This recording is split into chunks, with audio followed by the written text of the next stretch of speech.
50 years ago today, the capital of South Vietnam, Saigon, fell to advancing North Vietnamese forces. The collapse of the anti-communist South Vietnamese government marked both the end of a decades-long conflict and the beginning of a painful chapter for millions of South Vietnamese people. As the North Vietnamese Army launched its final offensive into Saigon, fear and uncertainty gripped the city. For countless South Vietnamese, the fall of Saigon was not only the loss of the capital, it was the loss of their country, their dreams, and for many, their safety. Having allied with and supported the United States in the fight for a free republic, they now face the terrifying prospect of persecution or worse. Among the individuals was a young boy named Nguyen, whose story I have the privilege of sharing with you today. Phi is the second-born child of parents Nguyen and Dem Ly Do. Notably, his father worked as a newspaper cartoonist whose art illustrated the complex political dynamics in Vietnam during the war and is today preserved in the Library of Congress. In the final days of April 1975, Phi was 8. His older sister Nguyen was 10. His younger brother Tuck was just 6. With the fate of Saigon hanging in the balance on April 28, 1975, Phi's family raced to Tan Son Nhut Air Base for a chance to escape. This would not be an easy task. The air base had already been heavily bombed in the days before, causing severe damage to its runways and planes. And as the North Vietnamese Army closed in, they were actively launching rockets and artillery, even as desperate families attempted to flee.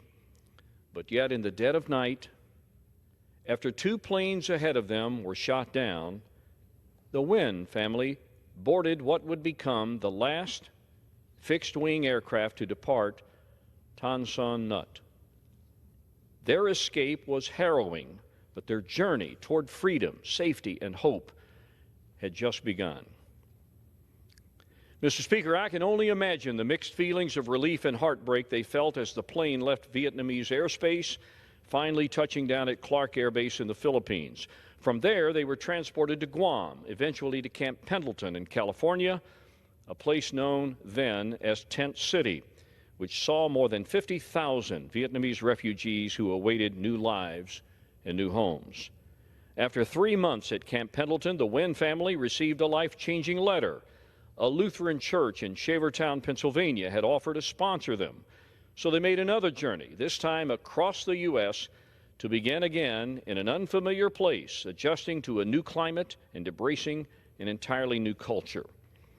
After 2 years in Pennsylvania, they relocated to Virginia in 1978, where Phi and his family have lived ever since. The Nguyen family even welcomed a new member, their youngest daughter, Nguyen. So, Mr. Speaker, why am I standing here on the floor of this House sharing the story of this family? This story could be about any of the Vietnamese families who found freedom in the United States. Here's why. And he's sitting right in front of me. From this family came someone many of us recognize and know professionally, but maybe not personally. A man who has spent nearly 4 decades serving as a photographer in the halls of this House. And that man is Phi Nguyen.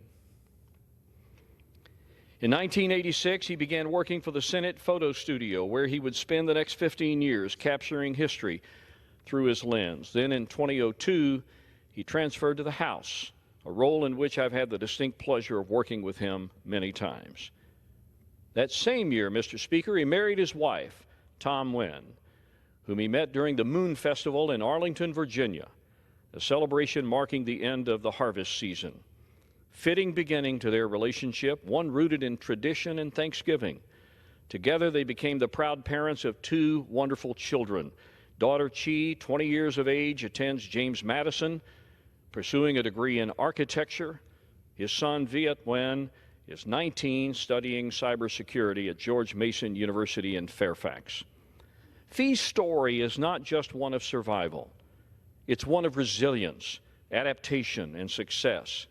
It is, at its heart, a multi-generational story of the American dream, a dream that Fee and his father before him pursued with determination and faith in the promise of a better future.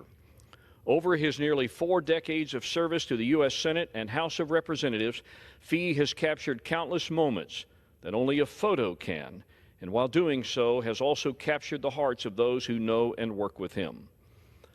So, Mr. Speaker, in preparation for this speech, I asked Fee, what do you want the listeners, the viewers, to take from your story?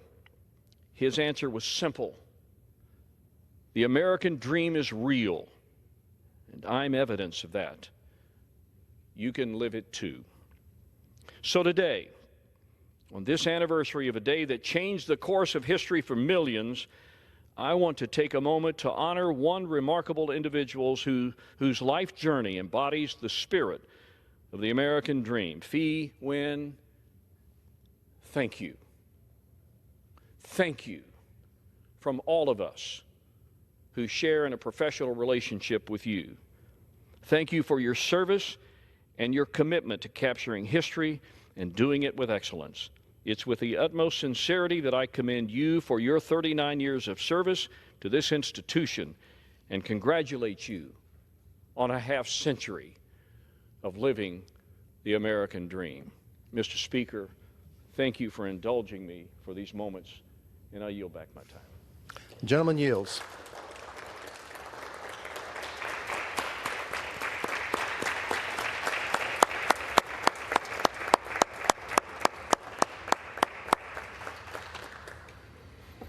Chair now recognizes the gentleman.